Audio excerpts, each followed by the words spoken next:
ஓம் காளி சரணம் திருச்சிற்றம்பலம். அம்மா எங்கே வந்திருக்குறேன்னு பார்க்குறீங்களா?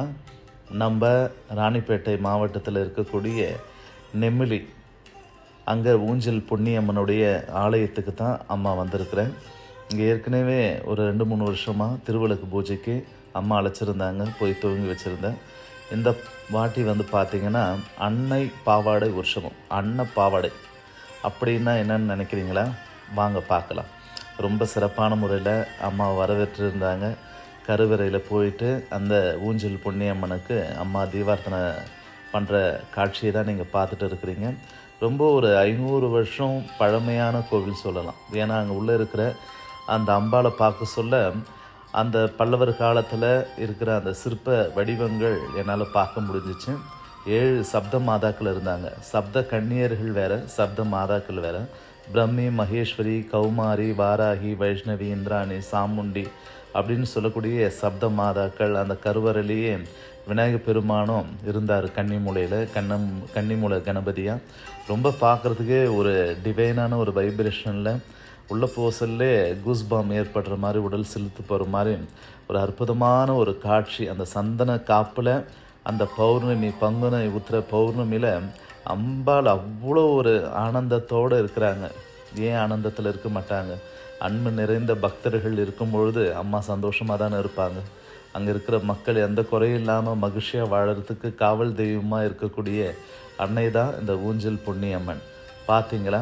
அம்பாளுடைய உற்சவ விக்கிரகத்தை அலங்காரம் பண்ணி வண்ண மலர்களெல்லாம் சாத்தி ஒவ்வொரு விதமான நெய்வேத்திய படையல்களை அழகான தலைவாழை இலையில் பரப்பி அதில் பார்த்திங்கன்னா சித்திரண்ணன் சொல்லக்கூடிய புளி சாதம், தயிர் சாதம், கறிவேப்பிலை சாதம், முருங்கை சாதம், பிரிஞ்சு சாதம், சாம்பார் சாதம், பிஸ்மில்லா பாத்து, நெய் சாதம், கேசரி, சுண்டல், பழ வகைகள்னு அழகாக விதமாக வச்சு அம்மனுக்கு முன்னாடி ஒரு அழகான ட்ரேயில் சுத்தமான பசு நெய்யை ஊற்றி அம்பாளுடைய முகம் அதில் பிரதிபலிக்கிற மாதிரி அற்புதமான அந்த படையில் அன்னம் அப்படின்னு சொல்லக்கூடிய பாவாடை, பாவாடைன்னு சொல்லுவாங்க. அன்னம்னா உணவு.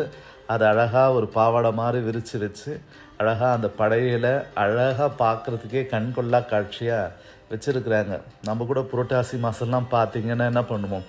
நிறைய காய்கறி கூட்டு, பொரியல், அப்பளம், வடை, பாயாசம், சக்கரை, அதுக்கப்புறம் சாம்பார், தயிர் சாதம், இதெல்லாம் பெருமாளுக்கு மாவிளக்கோட படையில் வச்சு கோவிந்தா நாமத்தை போட்டு நம்ம ரெடிமேட்டாக கூப்பிட்டுன்னு ஒரு காக்கா வச்சு படையல் போட்டு நம்மளும் சாப்பிடுவோம். ஆனால் இங்கே பார்த்திங்கன்னா எப்படி பார்த்தாலும் அம்பாள் பொறுமையாக ஆனந்தமாக சாப்பிட்றேன்னு சொல்லி 1 மணி நேரத்துக்கு மேலே அந்த படையில் அழகாக அன்னப்பாவாடையை வச்சு அழகாக கலசம் நிறுத்தி ஹோமங்கள் பண்ணி அழகாக அந்த பூஜைகளை செஞ்சுருக்கிற அந்த ரம்மியமான காட்சியை பார்க்க சொல்ல அவ்வளோ ஒரு தெய்வீகமான ஒரு பரவசம், ஒரு மகிழ்ச்சி.